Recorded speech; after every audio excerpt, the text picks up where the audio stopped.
ya mirongo yawe ndimo ndabura abakungu ndimo mbatse ngo yahaga pafu ndabyuzuye cyane n'icyo ngicyo ariko se mbaze famu mbabarira tuba tugiye kurya uburyo mbabara nukanezaga nese ubwo ngubwo se ubwo ngo sutera ipafu subwo bw'isosi yarara amasaha ijana bomba nabumva ikiraba sosi mbabarira ntabwo cyagusa biciriye byanjye ari Kigali nagusangira se byose urukundo mukunda agiza ngo hari undi musikaranye naza kukubwira mabye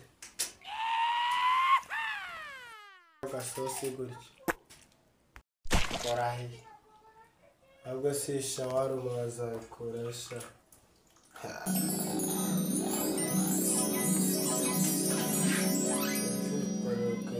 kabase kamese yabanyirukanyije se shako narimo n'inyama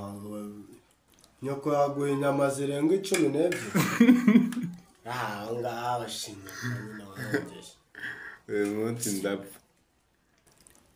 n'akaryoshya ibintu karimo tupfa nkaguhamba akaryoshya ibintu se ufite igitoro na bene wanyu akarya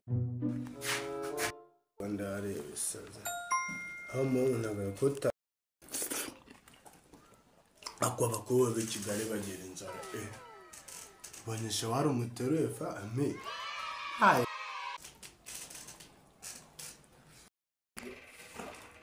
ndabeshya ndikushya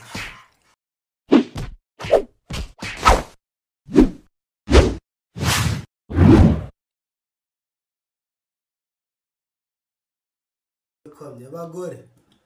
tekera abagabo banyakawemwo kamesa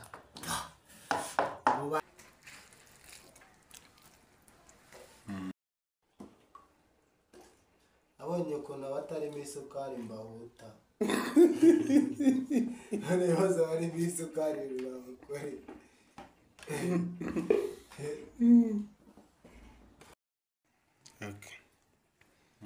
ariko hazugo ntabwo uri gushya